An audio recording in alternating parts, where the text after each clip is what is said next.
hubiera podido acudir al Congreso de Derecho Procesal que se suspendió, el que se hacía en Lima. Pero, bueno, así fueron las cosas. No sé si me están escuchando ahora mismo, yo no les veo. Sí, sí, te ¿Me están escucho. escuchando? Se escucha, ¿no? Perfectamente. Bien. Bueno, pues tendría que haberse hecho de forma presencial, pero bueno, eso no quiere decir que más adelante, pues seguro que tendremos otra oportunidad, pues de vernos y de que efectivamente esto se desarrolle de una forma presencial como corresponde. Bien, el tema de hoy, y sobre el que espero después pues, sus preguntas y reflexiones para que podamos entrar en debate, es un tema que verdaderamente está provocando un quebradero de cabeza en los gobiernos de bastantes lugares del mundo. Básicamente porque estamos hablando de la prisión provisional, es decir, de una circunstancia en la cual pues, muchísimas personas están a lo largo y ancho del mundo pues, padeciendo en este momento, con independencia de la justicia o no. Tenemos que tener en cuenta que estamos hablando de personas inocentes, es decir, de personas que todavía tienen la presunción de inocencia, es decir, no son presos definitivos, son presos provisionales. Y bien, esto tiene la ventaja para ellos, naturalmente, de que tienen la expectativa de salir de prisión en algún momento, sobre todo si se pronuncia contra ellos una sentencia absolutoria, que es lo que lógicamente están esperando. Pero puede darse la circunstancia bueno, de que el régimen de un preso definitivo, pues en realidad, en el día a día, sea mejor que el régimen de un preso provisional. Y esto, pues porque es así, es decir, ¿por qué tendría que ser de esta forma? Pues bien, porque un preso definitivo tiene derecho pues, a permisos de salida, a permisos pues, para, por ejemplo, ir a trabajar fuera del centro penitenciario, para acudir a algún centro de desintoxicación, por ejemplo. Es decir, tiene una serie de beneficios que, sin embargo, no goza de ellos el preso provisional. Porque, claro, si gozara de esos beneficios, pues estaríamos actuando en contra de lo que es de los fines de la prisión provisional. Hay que recordar pues, que esos fines pues, son, en primer lugar, el riesgo de fuga, en segundo lugar, el riesgo de destrucción de pruebas, en tercer lugar, el riesgo de reiteración delictiva, y esos son los tres más frecuentes a lo largo y ancho del mundo, y después incluso el Tribunal Europeo de Derechos Humanos acepta como posibles riesgos también la provocación de desórdenes públicos o incluso el riesgo de muerte por parte del reo si permanece en libertad y, por ejemplo, está amenazada. Entonces, claro, la prisión provisional es una medida cautelar que precisa ser mantenida para conseguir sus fines, ¿no?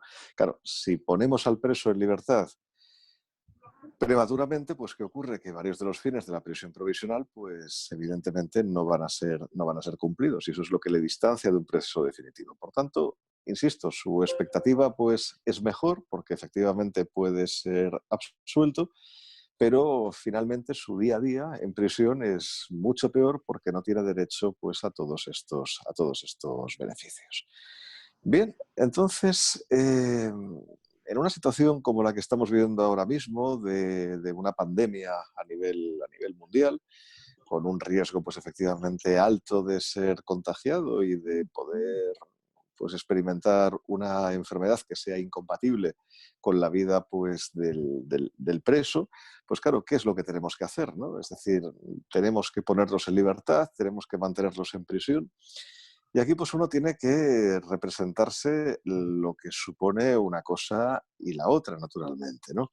Claro, si les mantenemos en prisión, ¿cuál es el principal problema? Dime. Si les mantenemos en prisión, el problema principal es perdonen, estoy escuchando a algunos de ustedes que están hablando y no sé si me Ya. escuchan a mí. Sí, por favor, silencien sus micrófonos, se les ha pedido. Ya está, doctor. Ya está, perfectamente, Sí, muchas disculpe. gracias. Sí, sí.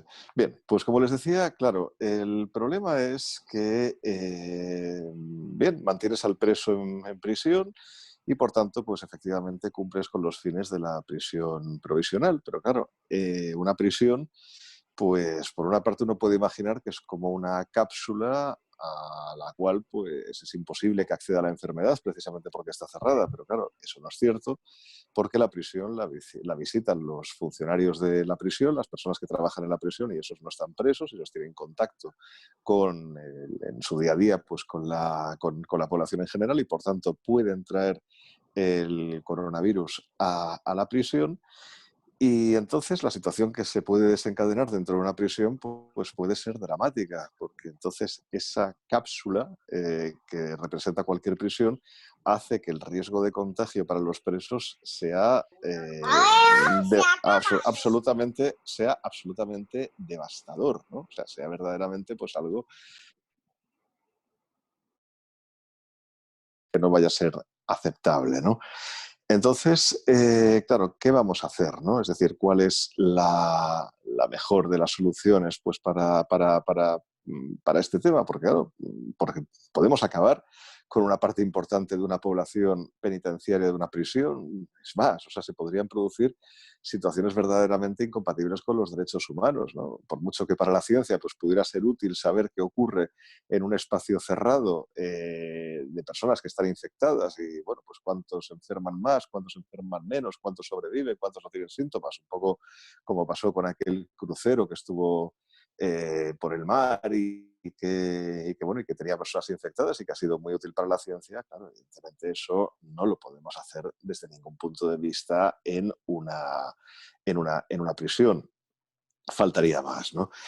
Luego, además, hay que considerar otra cosa. Durante este tiempo, claro, las prisiones de todo el mundo pues, han tomado medidas para que la menor cantidad de personas posible ajenas a la prisión pues visiten esta prisión. Bueno, entonces, claro, ¿qué pasa? Pues que un preso, por mucho que sea un preso provisional o preventivo, como dicen ustedes, aquí preferimos decir provisional, básicamente o sea, porque no, por respetar la presunción de inocencia, ¿no? O sea, por decir, vale, sí quieres conjurar un riesgo, pero bueno, pero tampoco sabes si es culpable la persona que tienes en prisión. Entonces preferimos llamarlo provisional, que es algo un poco más neutro y no preventivo, como dando por hecho que esa persona, pues, efectivamente ya es responsable de los hechos, ¿no? Entonces, bueno, lo que ocurre es que durante todo este tiempo los presos pues tienen derecho naturalmente a comunicarse pues con sus familiares, tienen derecho a lo que se llama un vis a vis, pues con familiares más próximos, con sus parejas, ¿no? Es decir, a tener un espacio cerrado durante un tiempo con intimidad. Y bueno, claro, todo esto durante este tiempo, nada, o sea, es completamente imposible, ¿no? Lo cual hace pues que su estancia en prisión sea muchísimo más dura. Eso es lo que ha hecho. Eso es lo que ha hecho que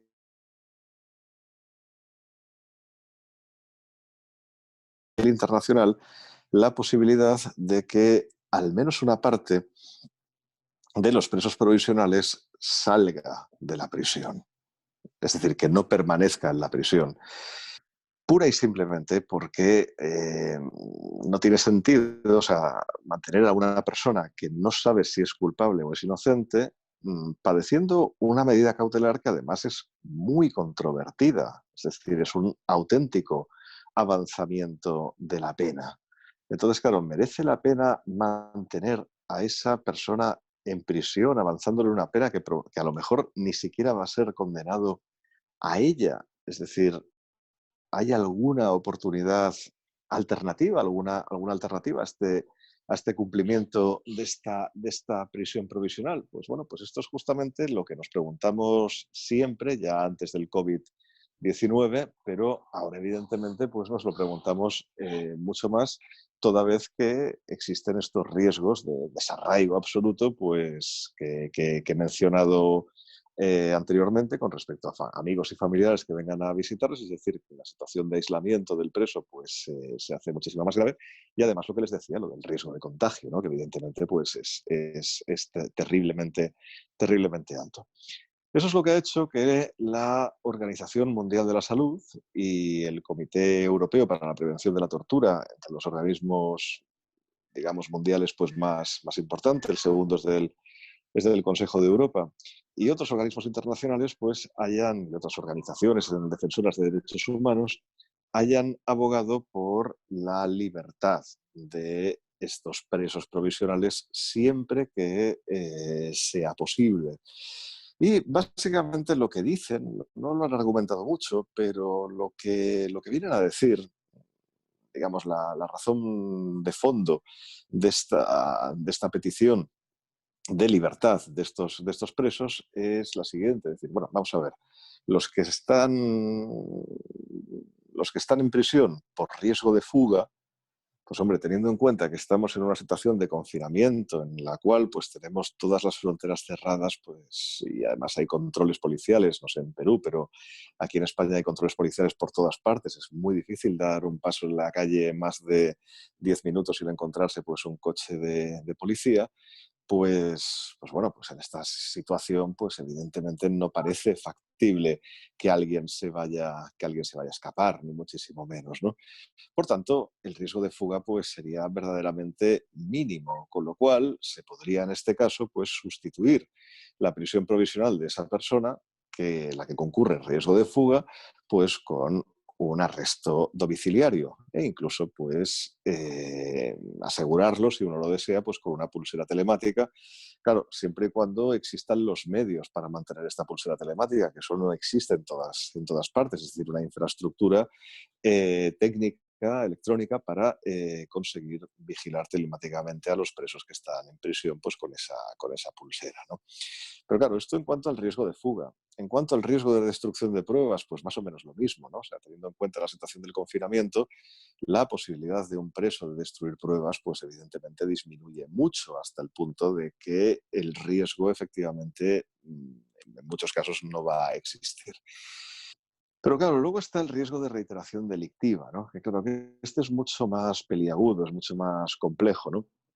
Porque claro, cuando metemos a una persona en prisión por riesgo de reiteración delictiva, una persona que, por ejemplo, ha cometido un homicidio, una persona que ha cometido pues un delito de agresión sexual, una persona pues que ha cometido pues frecuentes robos, por ejemplo, pues claro, ¿qué es lo que hacemos, no?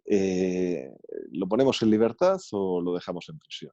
Claro, yo aquí evidentemente creo que no hay alternativa a la prisión, es decir, la peligrosidad o el riesgo, mejor dicho, de reincidencia existe, y solamente cuando se trate de delitos que verdaderamente vayan a estar impedidos por el propio confinamiento y por tanto no se vayan a repetir, como por ejemplo el robo multireincidente que les estaba diciendo antes, pues en este caso, pues evidentemente si no tiene dónde robar, pues cómo va a robar, ¿no? Es decir, no tiene ningún sentido, ¿no? Pero claro, cuando estamos hablando de homicidios o de agresiones sexuales, pues hombre, evidentemente es mucho más complejo decretar esa libertad, ¿no? Sobre todo cuando el homicidio, las agresiones sexuales, pues se han producido, como es muy frecuente, en el entorno habitual del preso, ¿no? O sea, es un familiar, una persona pues relativamente próxima, alguien con quien trabajaba, alguien que a lo mejor pues conocía. Entonces, claro, evidentemente, en estos casos pues librarlos de la prisión provisional no es viable. Pero hay otro punto que me gustaría tocar prácticamente para acabar de centrar ya el debate y ya dentro de relativamente poco pues empezar a hablar con ustedes. Me gustaría tocar el tema de, de que, claro, de que la prisión provisional es una medida que en muchos países se está adoptando de forma abusiva. Es decir, los jueces acuden a la prisión provisional prácticamente por defecto, ¿no? Esto es algo que ocurre en España con mucha frecuencia y se ha denunciado en todos los foros que se ha podido, ¿no? Pero verdaderamente es así. Y ocurre también en otros países pues, que efectivamente bueno, pues están un poco en boca de todos, ¿no? O sea, y que efectivamente también son famosos por tener sus cárceles llenas. Me estoy refiriendo naturalmente a Estados Unidos, que es un país donde también se abusa con mucha frecuencia de la prisión provisional. Y podríamos citar otros muchos países en este sentido, ¿no?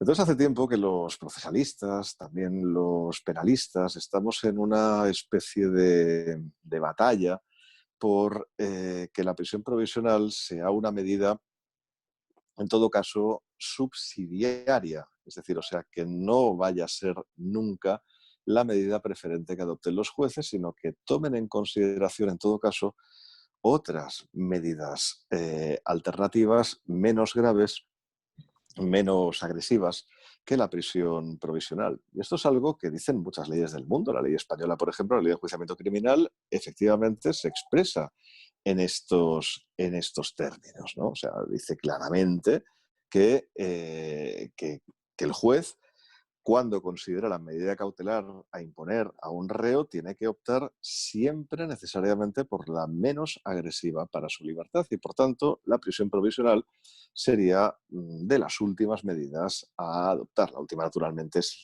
la incomunicación, ¿no? O sea, pero la prisión provisional es prácticamente la última a adoptar y, de manera preferente, pues adoptar todas las demás, ¿no? ¿Cuál es el problema? El problema fundamental es que esto no está sucediendo. No es algo que esté sucediendo.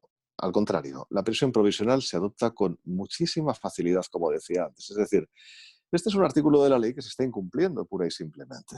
Se está incumpliendo y además se está incumpliendo pues, de una manera bastante palmaria, ¿no? En el sentido de que uno querría tener otras resoluciones de prisión provisional, es decir, querría encontrar en la práctica resoluciones de prisión provisional que verdaderamente estuvieran bien fundamentadas y ocurre justamente lo contrario. Ocurre que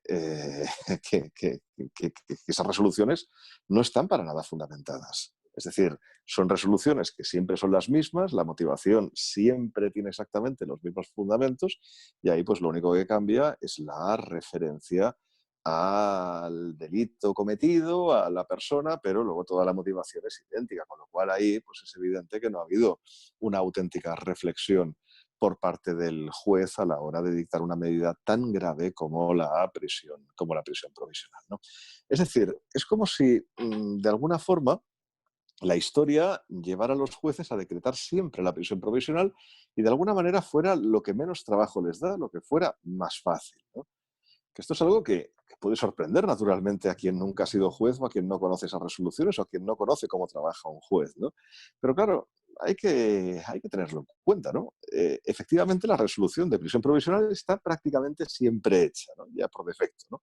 Entonces, claro, es mucho más fácil dictarla que no dictarla. Y luego, además, si tenemos un delito de aquellos que puede pues, provocar una cierta alarma social, ¿no? Como los que he citado antes, entonces, claro, el juez se encuentra con la tesitura de decir, hombre, es que si yo no dicto prisión provisional, aquí lo que va a ocurrir es que, bueno, es que no tengo, o sea, puede haber el riesgo de que la persona reincida, puede haber el riesgo de que la persona haga otras barbaridades y, por tanto, oye, para conjurar cualquier riesgo al respecto, pues lo que voy a hacer es dictar directamente esta prisión provisional y ya está. Esto, insisto, es una actitud muy frecuente en casos de violencia de género, por ejemplo, es prácticamente sistemática, ¿no? O sea, cuando ya el acto de violencia, pues efectivamente ya tiene una cierta gravedad y además todo el mundo lo entiende y nadie entiende lo contrario. Es decir, o sea, hay una corriente social muy fuerte en este sentido que yo no voy a criticar ni muchísimo menos, pero sí que creo que habría naturalmente que revisar, y podríamos hablar de esto, y lo digo como tema de posible debate después, ¿eh? O sea, no es el tema de la charla de hoy, pero sí que es algo pues, que efectivamente es preocupante y hay que revisar cómo se está haciendo, ¿no? Bien, más allá de eso, piensen que esto no es solamente una situación española, o que a lo mejor también se da pues, en otros países como el suyo, naturalmente, ¿no? Piensen que este problema de acudir por defecto a la prisión provisional es, insisto, muy frecuente. Y entonces, ¿qué es lo que han hecho los legisladores para tratar de que esto no sea así, para tratar de combatir este riesgo? Pues bien, lo que han hecho es, aparte de decir que la prisión provisional es siempre subsidiaria y cualquier otra medida cautelar tiene que ser preferente a la prisión provisional, lo que ya he dicho antes, bueno, esto no ha funcionado en la mayoría de sitios, pero en cambio hay una disposición bastante reciente del año 2019, es decir, del año pasado, no tiene ni un año todavía, que es una reforma de la ley procesal penal francesa, del Código de Procedimiento Penal francés, podríamos decir la traducción más correctamente, ¿no? Que si ustedes van a este código, perfectamente disponible en Internet, y acuden a su artículo 137.3 y también al artículo 142.5 y siguientes, van a ver que la manera en que enfoca este problema el legislador francés es muy curiosa, es muy curiosa, es muy original. Básicamente lo que hace el legislador francés es decir, mira, señor juez, va a hacer usted lo siguiente. Usted, cuando quiera dictar la prisión provisional, no motive por qué la prisión provisional es adecuada. No, lo que tiene que motivar es por qué el arresto domiciliario no es adecuado.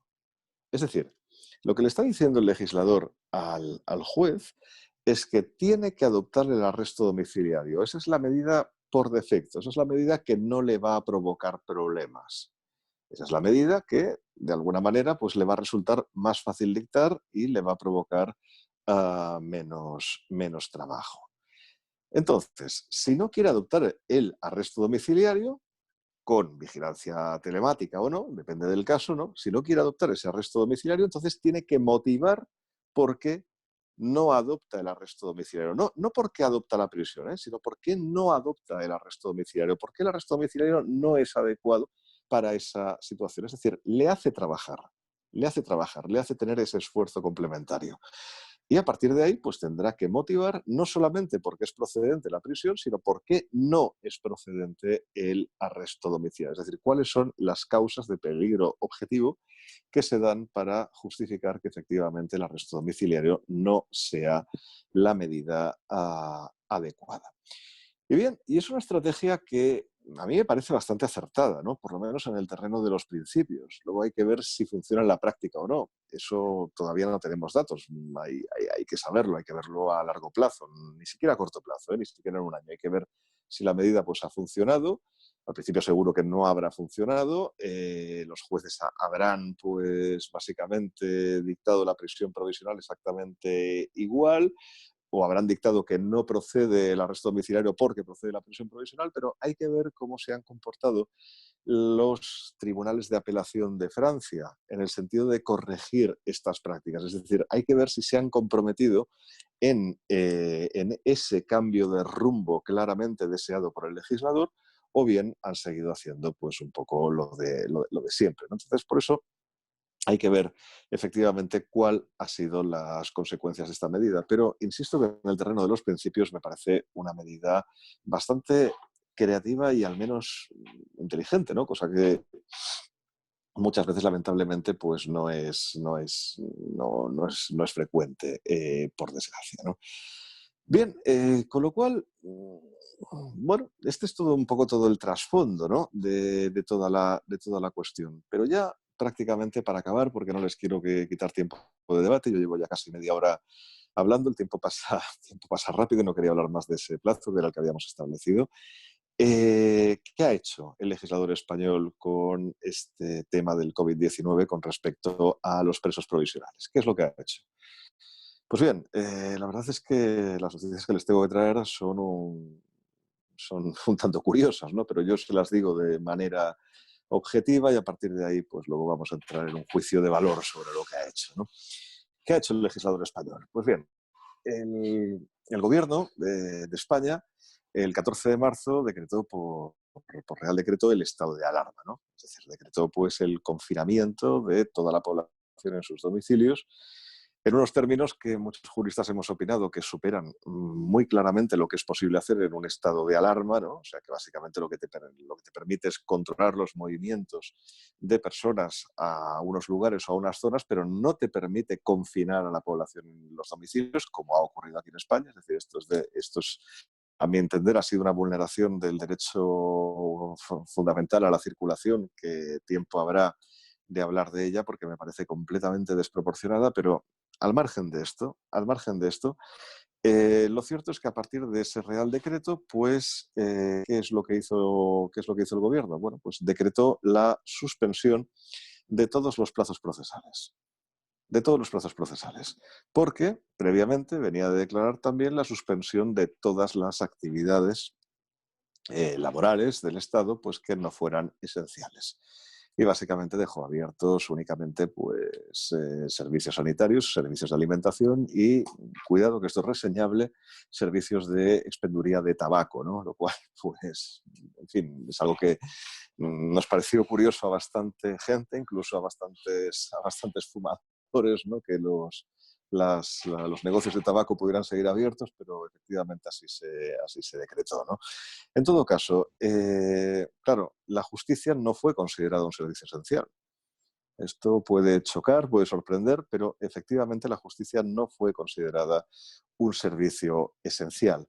Y entonces lo único que dispuso el gobierno es la suspensión de los plazos procesales, que aunque no lo hubiera dispuesto el gobierno, podía ser perfectamente decretada prácticamente de oficio, ¿no? Por la propia ley de enjuiciamiento civil. El artículo 143 establece que en caso de fuerza mayor, y aquí estamos en un caso de fuerza mayor, se suspenden los plazos procesales, es decir, no se interrumpen, no continúan adelante el cómputo de los plazos procesales, lo cual equivale pues, a que la actividad judicial pues, se paraliza, ¿no? Y prácticamente únicamente dejó subsistentes algunos servicios de justicia, entre ellos pues, los de protección de la mujer en situaciones urgentes o causas con preso. Me estoy refiriendo al proceso penal, naturalmente. Y causas con preso, cuidado, es decir, personas que sean hechas presas durante estos días y haya que celebrar pues, la audiencia pertinente para decretar su prisión o no, ¿no? Bien, esas audiencias se siguen celebrando para decretar la prisión, pero se celebran pues, por vía, por vía telemática. Pero hay más actuaciones que había que haber hecho, ¿no? Porque esto, pues, hombre, como ustedes pueden ver, no es demasiado, ¿no? O sea, no, desde luego no es suficiente. Es decir, aquí se han paralizado todos los procesos penales, ¿no? Del Estado y cuidado que con un proceso penal, o sea, si con un proceso civil paralizarlo ya es difícil, ya puede provocar trastornos importantes, con un proceso penal esto ciertamente también puede ocurrir, ¿no? Porque claro, con el proceso penal precisamente uno de los problemas que tenemos es con la duración de la prisión provisional. La prisión provisional tiene una duración máxima. Entonces, claro, ¿qué ocurre si la prisión provisional, el plazo de prisión provisional concluye, el plazo máximo concluye durante el estado de alarma y el reo todavía no ha sido juzgado? Pues bueno, con la ley en la mano, lo que habría que hacer es liberar a esos reos sin más. Es decir, si no se les ha podido juzgar en el plazo que establece la ley, que es un mínimo de 6 meses y como mucho de 2 años, ampliables en el peor de los casos a 4, pues bueno, pues si no se ha conseguido hacer en esos plazos, pues hay que liberar al reo, no hay ninguna alternativa, ¿no? Pero claro, esto también tiene su contrapartida, ¿no? Decir, bueno, pero vamos a ver qué estamos haciendo, ¿no? O sea, realmente estamos poniendo en la calle a una persona que puede ser potencialmente peligrosa, como antes decía, ¿no? Luego, además, hay un contraargumento, decir, bueno, vamos a ver, si los plazos procesales están interrumpidos, también se interrumpen los plazos de cumplimiento de la prisión provisional.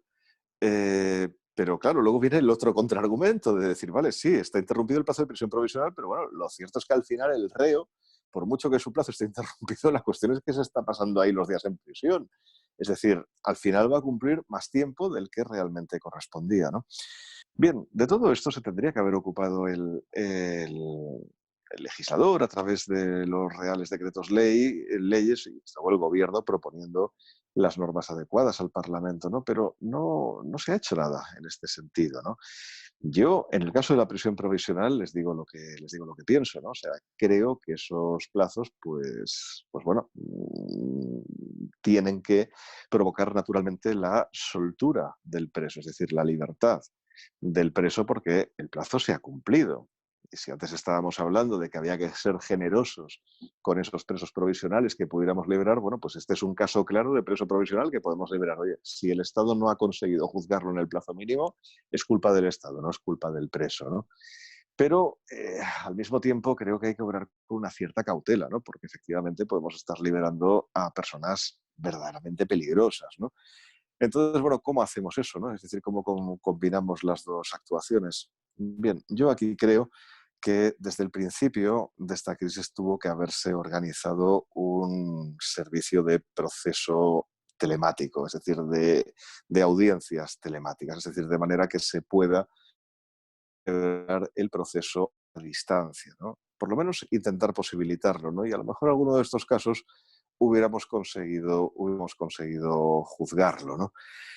Y luego, por otra parte, pues, bueno, si no conseguimos hacer eso, que es una de las soluciones, pues la otra solución para esos que verdaderamente es muy complicado liberar por el peligro que representan, pues bueno, lo que podemos hacer es mantenerlos en prisión, de acuerdo, los mantenemos en prisión, pero entonces hay que pensar en una fuerte indemnización para esos presos. Es decir, no puede ser que esto no le cueste por lo menos dinero al Estado. Esto tiene que ser así, en todo caso, ¿no?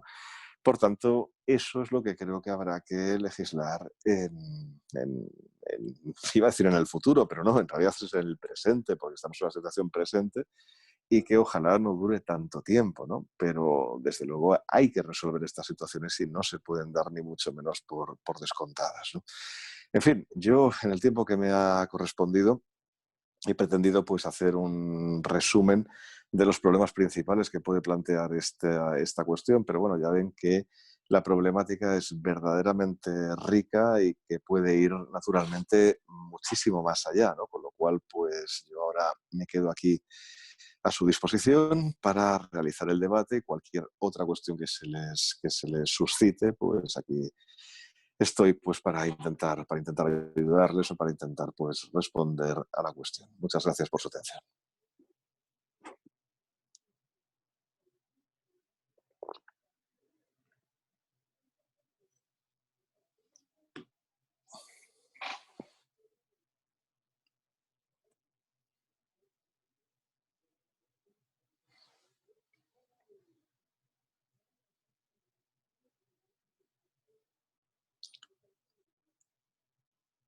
¿Alguien me habla?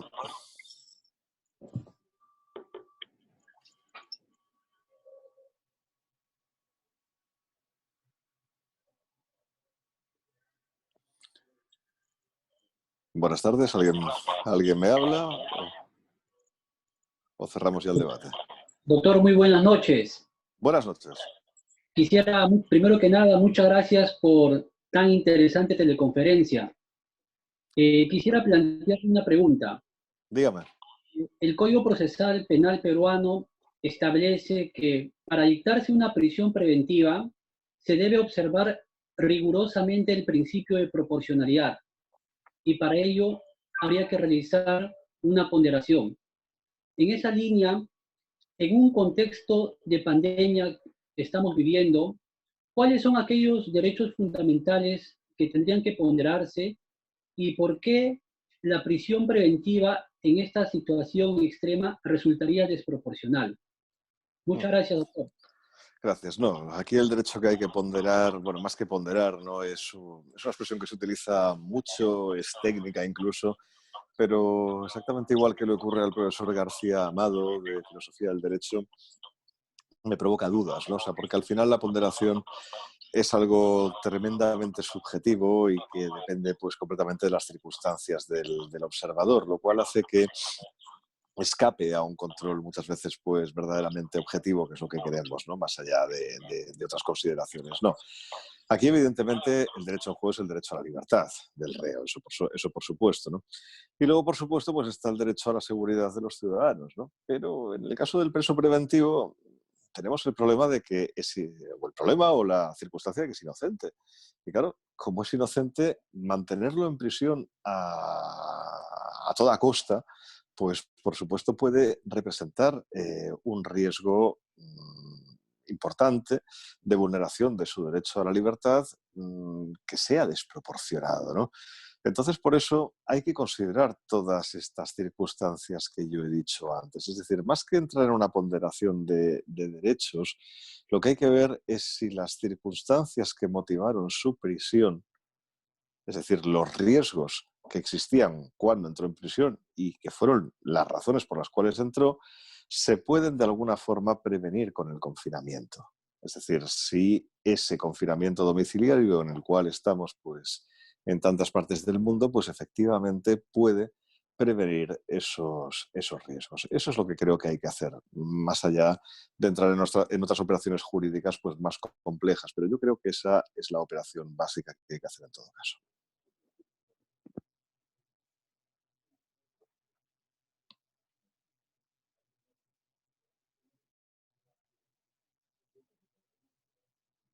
Aló, doctor Jordi, buenas tardes, ¿me escucha? Oh, buenas tardes, escucho. Aló, Sí, sí, buenas tardes. aló, doctor, buenas tardes. Sí, doctor,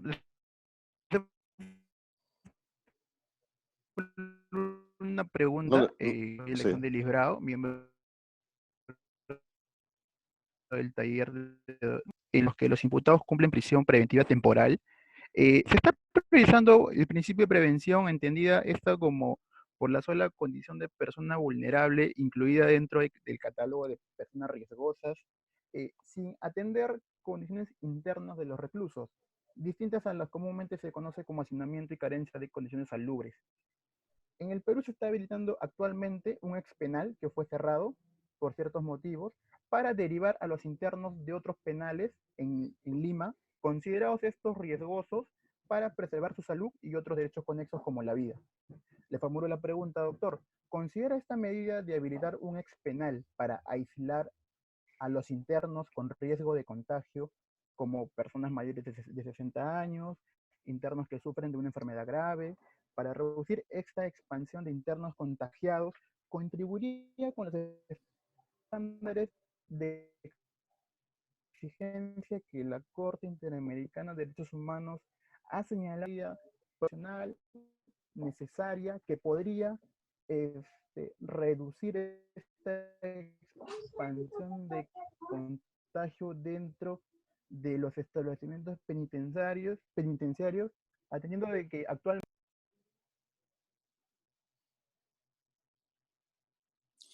Bien, le he dejado de escuchar, pero la pregunta la tengo clara. Si me parece adecuado haber habilitado este ex penal para ingresar ahí pues, a presos de avanzada edad o con otras patologías pues, que efectivamente que les haga especialmente vulnerables al coronavirus. Sí, me parece humanitario, me parece adecuado, pero cuidado, siempre y cuando las condiciones de la nueva prisión pues sean más adecuadas que las de la prisión que abandonan, ¿no? Porque si no, pues la verdad es que sería una situación pues todavía más inaceptable, ¿no?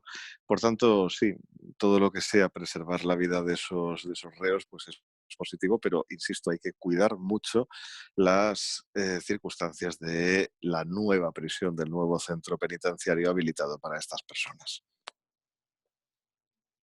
Sí, sí, doctor, justo ahí iba a terminar la pregunta. Consideraba que si este nuevo penal que se ha habilitado en concordancia con lo que últimamente los abogados están pretendiendo variar esta prisión preventiva por una detención domiciliaria, por una comparecencia, consideraría de que tanto los pedidos de la defensa como este nuevo ex penal eh, contribuiría, claro, como usted lo ha mencionado, siempre favorecen en alguna medida por las condiciones, por este protocolo que se puedan habilitar en los establecimientos penitenciarios, consideraría esta proporción de los abogados que pretenden una variación de esta nueva medida correctiva para, bueno, proteger a las personas riesgosas, mayores de 60 años, consideraría este balance proporcional atendiendo a que por un lado un juez puede liberarlo y por otro lado el INPE dar mejores condiciones. Uh-huh. ¿Consideraría este balance, esta proporción Sí, razonable? no, ya le he contestado. Es decir, o sea, la proporción me parece completamente correcta. Es decir, siempre y cuando las circunstancias del nuevo centro penitenciario sean adecuadas, por mi parte, yo no le veo el menor problema. Todo lo contrario, pero claro, lo que también hay que comprender es que no es fácil habilitar un nuevo centro penitenciario en tan poco tiempo, ¿no? Con lo cual hay que estar muy pendientes de que efectivamente esas circunstancias del nuevo centro pues sean verdaderamente adecuadas.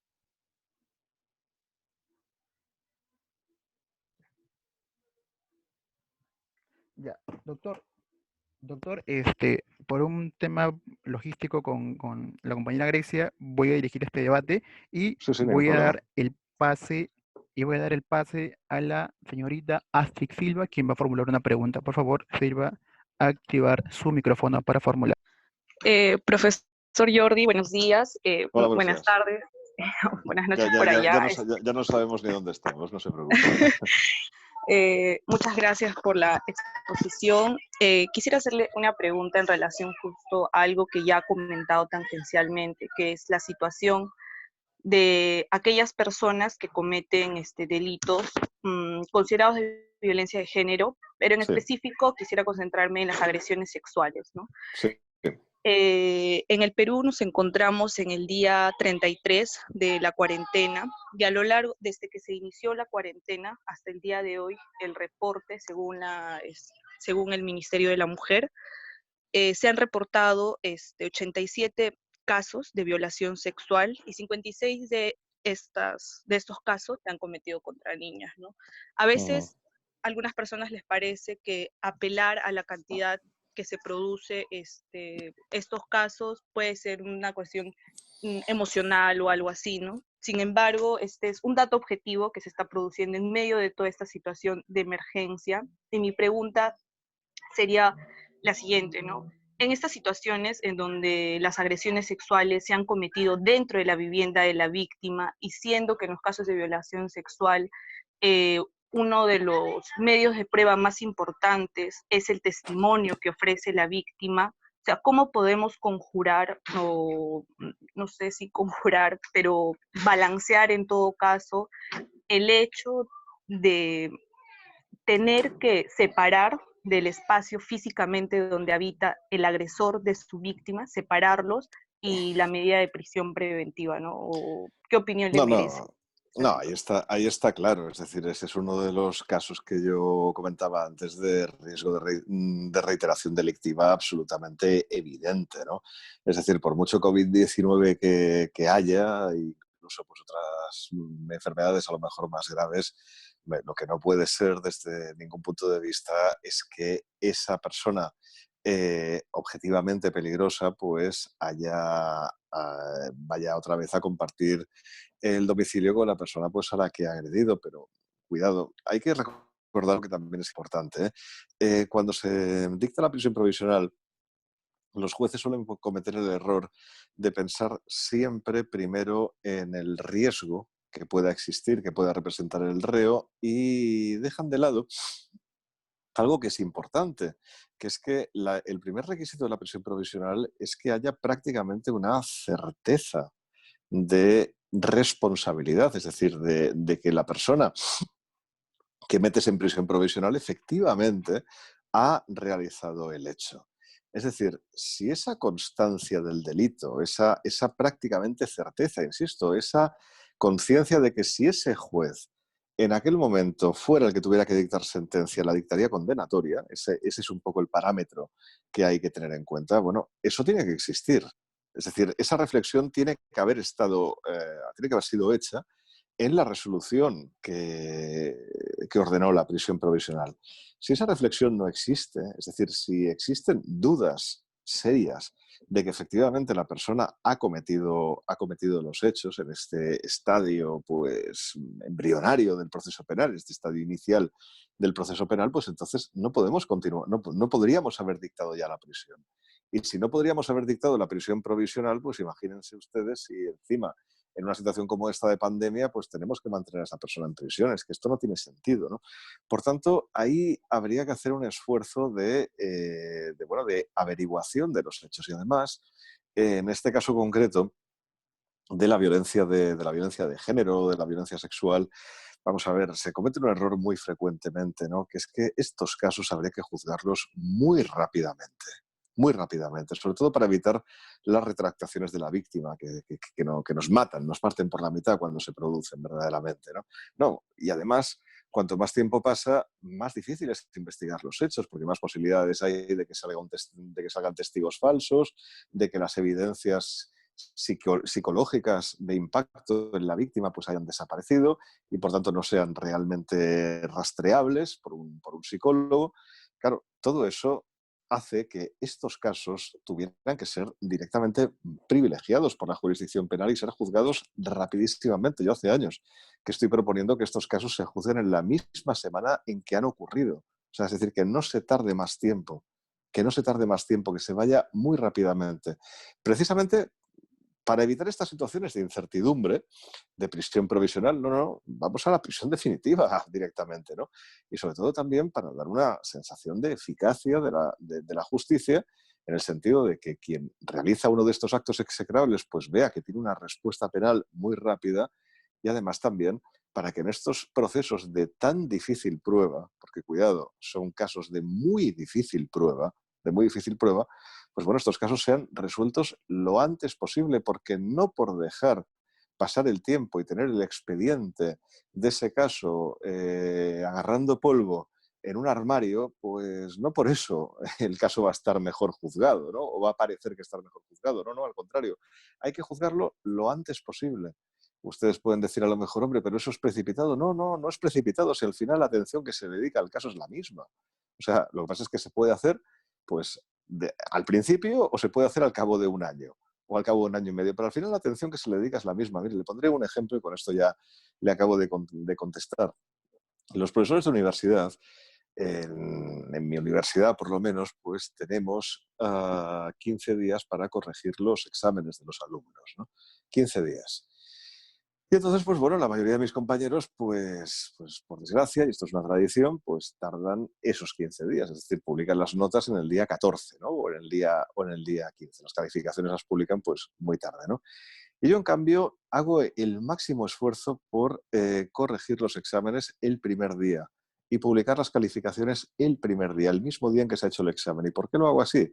Primero, porque es posible. Es decir, tardo el mismo tiempo haciéndolo el primer día que el día 14.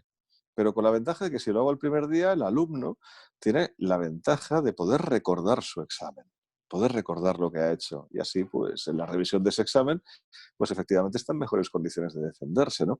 Es decir, al final, no por hacer las cosas más rápido van a ser más precipitadas, ¿no? En estos casos necesitamos hacerlas rápido y por eso le estoy haciendo esta sugerencia. Muchas gracias, profesor. He culminado con mi pregunta.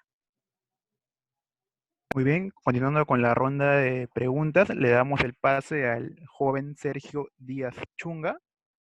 Por favor, ¿podría activar su micrófono? Buenos días, profesor. ¿Me escucha? Buenos días. Sí, lo Buenos escucho días, perfectamente. buenas tardes. Bueno, yo había entendido de su ponencia de que al menos hay 3 preguntas o 3 problemas específicos para la prisión preventiva en estos tiempos, ¿no? Primero, el tema si es que los presos deberían quedarse en prisión preventiva en tanto de que tal vez se han menguado o se han anulado los peligros procesales. Al ver si es que es necesario o no que se mantengan en la cárcel. Segundo, de aquellos casos en los cuales el plazo de prisión preventiva culmina en esta época de pandemia, ¿no? Y ver si es que es necesario que ya se liberen o no. Y un tercer caso podríamos ser el caso de que, no va a terminar su plazo de prisión preventiva en esta época, sino tal vez luego, pero ese plazo de COVID, digamos, se debe computar o no como plazo de prisión preventiva. Entonces, no sé si estoy bien, me puedo corregir, pero quiero hacer una pregunta respecto a cada uno de esos 3 casos o 3 problemas. Diga. Respecto del primer, digamos, caso en que he entendido, entiendo de que usted dice de que, bueno, de que sí es cierto, de que los peligros procesales pueden disminuirse, al menos peligro de fuga o peligro de obstaculización de pruebas, pero tal vez no el peligro de, creo que en España sí es vigente, de reiteración delictiva. Sin embargo, en países como el Perú, donde no hay un peligro procesal como reiteración delictiva, establecido en nuestro Código Procesal, no podría ser de que si es que tratamos de restringir la liberación de presos por peligro de reiteración, estaríamos vulnerando un principio de igualdad, tal vez, o estaríamos diciéndole a ellos, solamente porque tú eres potencialmente peligroso, además de que eso también implica cierta preguntas de por sí mismo, ¿no? Si es que es posible, si es que es constitucionalmente admitido decirle a una persona que no puede, de que estar presa porque pueda que cometa delitos. Respecto al segundo caso, que es el caso de las personas que, que van a terminar su prisión preventiva tal vez en esta época de COVID. Bueno, usted decía de que tal vez era necesario de que se continúen estos procesos penales para poder terminarlos hoy en día, ¿no? Para poder terminarlos tal vez en un proceso penal virtual, pero hay dos problemas que se me quedan tal vez dentro de nuestro sistema jurídico, tal vez quisiera hacer su opinión, que era el primero de nuestro tipo de realidades, ¿no? ¿Qué tal pasa cuando los testigos, por ejemplo, son personas que viven en ciertos caseríos, cuando son testigos que no tienen acceso al ámbito virtual, no tienen internet, y bueno, y más allá de eso, ¿qué pasa cuando realmente también el plazo procesal para que no se quiebre un juicio, para que no, de una transición a otra no, se, no haya mucho espacio, ya se quebró justamente por el hecho de que de una sesión a otra no se logró llevar a cabo la continuación del juicio. No creo que los problemas técnicos de nuestras realidades impiden realmente llevar a cabo un proceso penal en ese tipo de países, tal vez latinoamericanos. Y respecto del último tema del cómputo de la prisión preventiva en estos casos, bueno, en el Perú hay una figura que es la suspensión del plazo que es la suspensión del cómputo del plazo de prisión preventiva, que más o menos funciona así. Dice, no se tendrá en cuenta para el cómputo de plazo de prisión preventiva el tiempo de la causa que sufriera dilaciones maliciosas atribuibles al imputado o su defensa. Si es que hay una demora en el tiempo por parte del imputado o su defensa, ese tiempo no se cuenta para la prisión preventiva según el Código Procesal peruano. Entonces, no podríamos aplicar tal vez de manera analógica, o sea, si es que nosotros decimos de que el plazo que ha hecho demorar el mismo imputado no le cuenta para la prisión preventiva, tal vez un plazo de fuerza mayor, como este caso de COVID, de manera analógica tal vez, no podríamos decir que tampoco debería contar para ese tipo de temas. No, mira, empiezo por el final. No hay analogía entre que un reo maliciosamente retrase su causa y que haya una pandemia. Es decir, es que no tiene absolutamente nada que ver una cosa con la otra. Con lo cual yo ahí no establecería una analogía, ni muchísimo menos, ¿no? No, creo que es una circunstancia nueva y que por tanto hay que lidiar con ella como se pueda en virtud de las circunstancias. Y por eso yo he reducido los casos en los cuales se puede prolongar esa prisión al máximo. Lo he reducido muchísimo, ¿no? A esos casos en los cuales haya ese posible riesgo en la liberación de esa persona. Pero fuera de eso yo no vería ninguna circunstancia para alargar más allá esa prisión. Y luego, en cuanto a lo que decía de los problemas técnicos, de que no todo el mundo tiene acceso, ¿no? Claro, vamos a ver, cuando eso existe, y también existe en España, no se vaya usted a creer, cuando efectivamente tenemos un proceso penal en el cual pues, nos tienen que venir testigos que, bueno, pues que no tienen medios técnicos para acceder a un proceso telemático, ¿no? Pues efectivamente pues no podemos evaluarlo, sobre todo además si no podemos tener la posibilidad de garantizar que el testigo no está siendo presionado. O sea, yo, por ejemplo, ahora mismo lo estoy viendo a usted, ¿no? Pero yo no sé lo que hay en su habitación. O sea, no sé si a lo mejor en su habitación pues hay 20 personas que le están apuntando con un rifle, con un fusil, ¿no? Claro, eso evidentemente pues es algo que no se puede hacer. No, pero yo me refería fundamentalmente a estos casos en los cuales hay que juzgar lo antes posible, hay que juzgar rápido estos casos pues, de agresiones sexuales y de violencia de género, que es que por mucho que uno deje pasar el tiempo, al final los testigos son los que son. Con lo cual, en esos casos, y las pruebas son las que hay, ¿no? O sea, es decir, son bastante evidentes y no depende tanto de pruebas testificales como nos podemos pensar en un principio. Al final, en un delito de estas características, lo que tenemos que ver es el impacto emocional en la víctima, ¿no? O sea, y si ese impacto efectivamente se ha producido o no, y si ha dejado pues algún tipo de secuela física ese ataque o no ha dejado ningún tipo de secuela física. Y eso hay que hacerlo enseguida, ¿no? Claro, si no tenemos eso es muy complicado, verdaderamente, ¿no? Realizar cualquier otro juicio y en todo caso, si no tenemos eso, probablemente el reo va a salir absuelto, ¿no? Entonces, claro, me refería a estas situaciones prácticamente de manera casi exclusiva, ¿no? Más allá de eso, si hay otros procesos en los cuales pues, podemos garantizar la presencia del testigo con medidas de seguridad para garantizar la salud de todos los presentes y que declara de una forma espontánea, pues podemos intentar planteárnoslo, ¿no? Pero hombre, en los casos en los que no se pueda, hay que ser realista.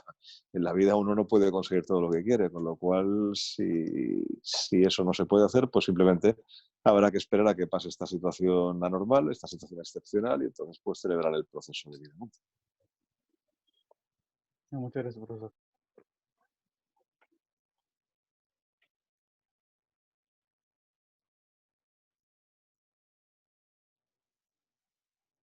Bien, muchas gracias. Buenas tardes, doctor. Mi Buenas pregunta tardes. es bastante concreta. Son un par de preguntas, pero una concatenada a la otra. En principio, cuando estamos hablando acerca de prisión preventiva, vamos a ponernos en tres supuestos. Primero, una prisión preventiva que ya ha sido dictada y que ahora están pidiendo los ceses de estas prisiones preventivas.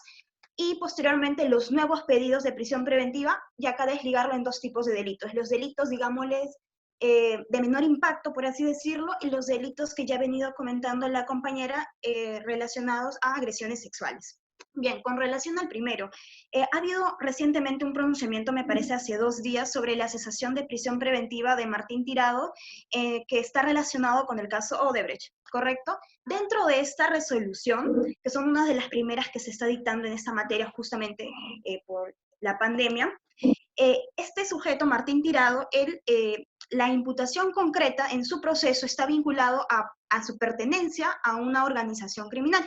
Correcto. Ahora, cuando se analiza el cese de la prisión preventiva, en específico acá lo que se analiza es el peligro de fuga y toman en consideración un examen médico que le hacen, en la cual pues se indica que hay un riesgo hacia su salud, puesto que tiene un cuadro clínico de hipertensión arterial, diabetes, depresión, entre otros.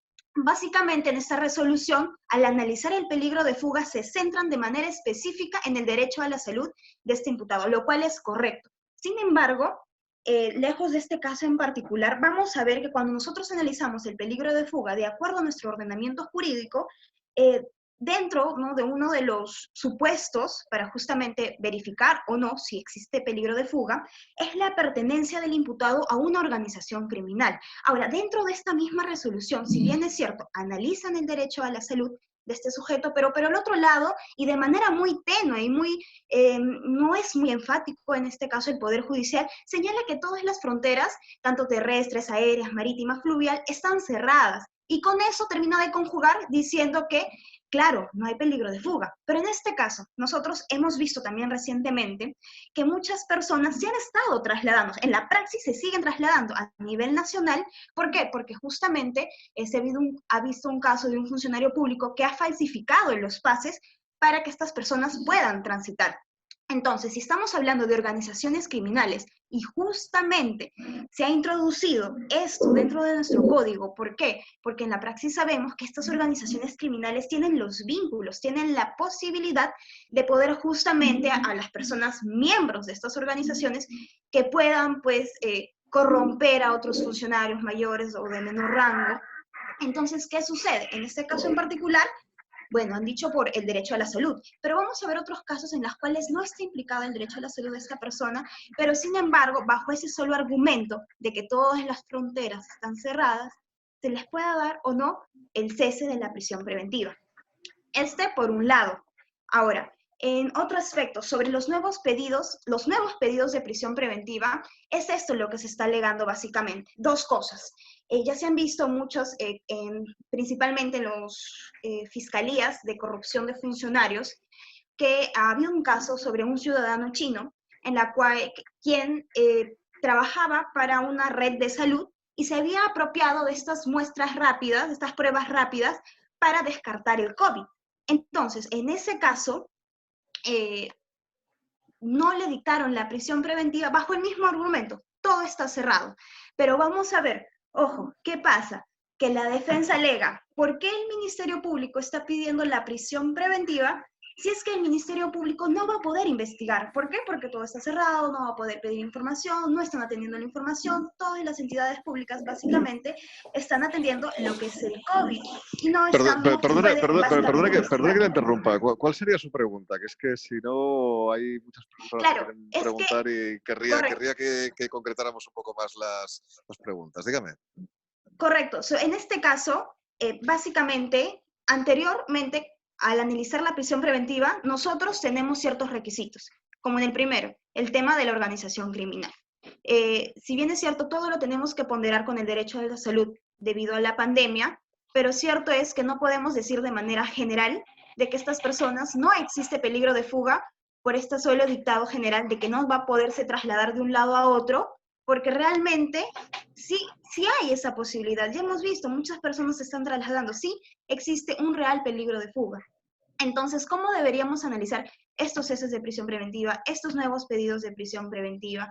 Y eso es por un lado. Y por otro lado, la suspensión de los plazos procesales que usted había mencionado. Hay muchos jueces, estoy hablando de altas instancias, quienes están diciendo que si ya hay una prisión preventiva por 9 meses, la suspensión del plazo implica que estos 9 meses no transcurren por el tema de la pandemia y por tanto que ya no se pueden pedir estos ceses de prisión preventiva. ¿Por qué? Sí, Porque mire, aún no mire, vamos a ver. Cuando hay riesgo de, perdona que ya la interrumpa, que es que si no, no van a poder responder, preguntar los demás. Y hay personas que están reclamando la intervención de un moderador. Mire, vamos a ver, la contesto muy rápidamente. Si hay riesgo de fuga, no se puede dictar la libertad de esta persona, punto. Es decir, no hay más. O sea, por mucha pandemia que exista, no podemos pasar por encima de ese riesgo de fuga. Ahora, considerando la situación, naturalmente, es decir, o sea, si efectivamente el confinamiento puede ayudarnos a mantener la libertad de esa persona, pues entonces perfecto, pero si no, pues vamos desde ningún punto de vista, ¿no? Y en cuanto a los nuevos pedidos de prisión provisional, pues estamos otra vez en lo mismo, ¿no? Es decir, ojalá estos nuevos pedidos de prisión provisional pues sean más coherentes con lo que realmente hace mucho tiempo que estamos reclamando los procesalistas, ¿no? Que no sea tan abusiva la prisión provisional y que no se acuda a ella como primera opción. Ahora más que nunca, en este tiempo de pandemia, ahora más que nunca hay que intentar acudir a otras medidas alternativas. Ojalá sea esta la ocasión para efectivamente hacerlo. Muchas gracias por su pregunta.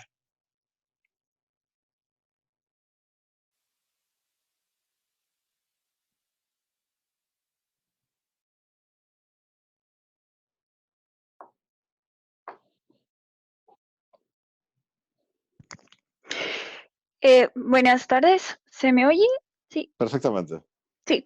Profesor, agradecerle primero por su disertación y mi pregunta es concreta en lo que refiere a la población vulnerable, dicho sea de paso, adultos mayores, personas con problemas de salud que actualmente se encuentran sujetos a una medida de prisión preventiva.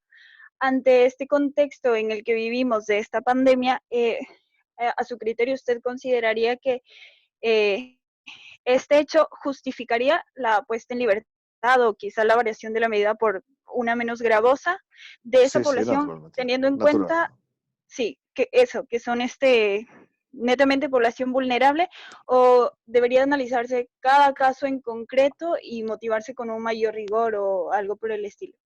Sí, naturalmente es lo que he explicado. Es decir, o sea, la motivación con mayor rigor es lo que tenemos que pedir en estos casos. Además, en este momento está la actividad judicial paralizada, con lo cual los jueces desde su casa tienen todo el tiempo y tienen todos los elementos para analizar mucho mejor todos estos casos, ¿no? O sea, cosa que antes pues podían escudarse en la cantidad de trabajo que tenían encima, ¿no? Ahora mismo esto no es así, ¿no?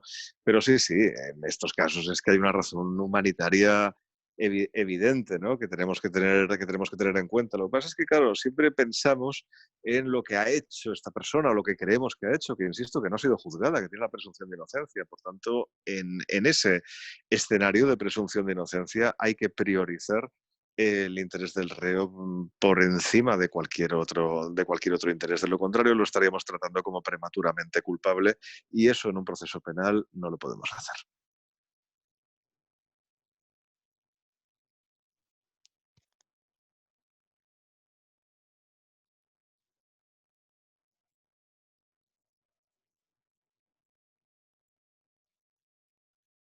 buenas noches en España, buenas tardes en el Perú.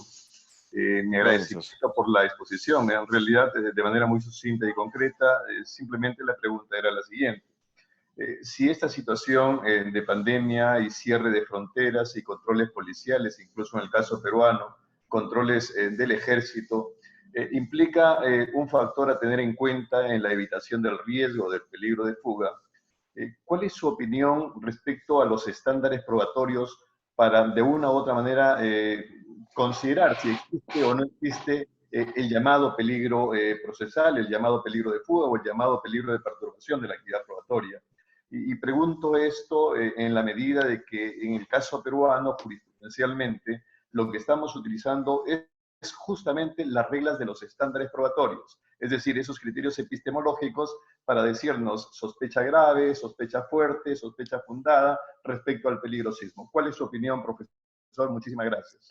Gracias a usted por su pregunta. Mire, yo no creo en la doctrina de los estándares probatorios. Me parece que simplemente es una forma de tratar de objetivar la realidad, o más que de objetivar la realidad, es una forma de tratar de justificar con palabras más elegantes la subjetividad de cada juez, y eso no me parece aceptable, todo lo contrario. Mire, en este caso yo huiría de estos estándares que al final son impresiones subjetivas muy difícilmente motivables. En el caso de la prisión provisional lo tenemos mucho más sencillo.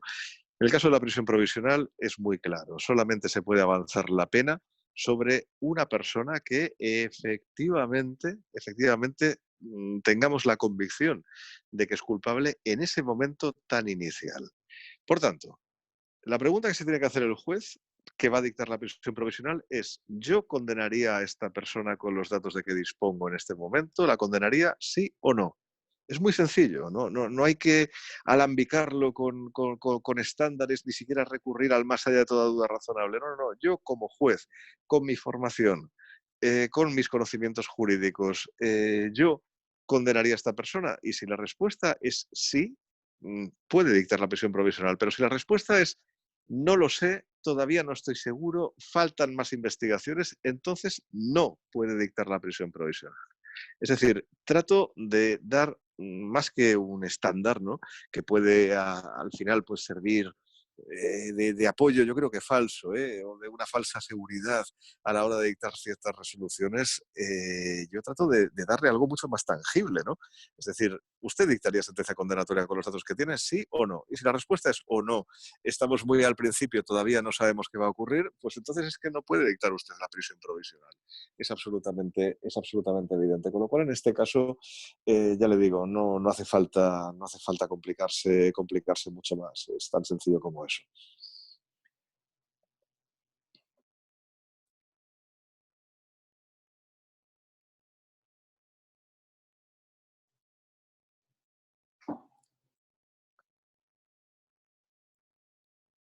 Ujú.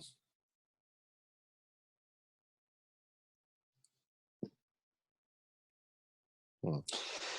Bien, no, las palabras finales que yo les puedo dar a ustedes es, en primer lugar, agradecimiento por sus preguntas y por su atención y por la organización de estos debates, y bueno, que personas pues que en definitiva están prácticamente empezando su andadura dentro de los procesos, pues tengan interés en generar este tipo de debates, este tipo de actividades, y sean tan activos incluso en un tiempo complicado como este de la pandemia. Simplemente pues les deseo lo mejor, les deseo que pase lo antes posible y que tengan en cuenta siempre una cosa muy importante. En tiempo de pandemia, en tiempo de dificultades, en cualquier tiempo, lo más importante como juristas es que prediquemos el respeto a ultranza de los derechos fundamentales, de los derechos humanos. Es decir, sin derechos humanos no somos nada. Lo digo porque se está hablando últimamente pues, de apps, de aplicaciones de geolocalización de contagiados, se está hablando de confinamientos estrictos, se está hablando otra vez de lazaretos, es decir, de aislamiento de personas contagiadas en algunos lugares, como se hacía antiguamente con los leprosos. Y hay que tener muy en cuenta que estamos en el siglo XXI, y si alguien tiene que alzar la voz contra esas medidas, si alguien tiene que hacer la voz, somos en todo caso los juristas, no podemos seguir solamente el parecer de los médicos o de los biólogos. Ellos son muy sistemáticos, ¿no? Ellos son mucho muerto el perro, muerta la rabia, ¿no? Es decir, si hay una persona enferma, la aislamos y ya está. No, no, no. Nosotros tenemos que ir por otro camino. Claro que hay medidas que efectivamente pueden erradicar la enfermedad, pero hay cosas más importantes que una enfermedad. Al fin y al cabo, una pandemia es algo puntual, no nos engañemos, pasará, igual que han pasado otras en la historia del mundo, pero lo que cuesta mucho siempre, mucho de recuperar, es la vulneración de los derechos fundamentales, es decir, que los estados pierdan esos límites, esos precintos, ¿no?, que nos protegen a los ciudadanos de su tremendo poder. Y eso es lo que tenemos que asegurar siempre como juristas. Y aquí estamos haciendo lo que podemos, ¿no? Naturalmente algunos juristas españoles, pero en el Perú depende completamente de ustedes y especialmente de los que son más jóvenes, porque en sus manos sin duda está el futuro.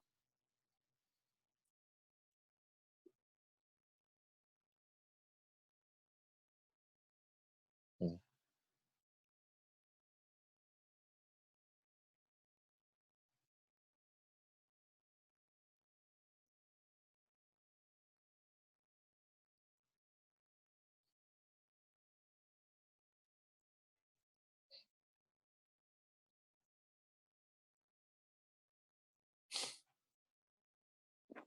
Seguro que sí, gracias, muchas gracias a ustedes.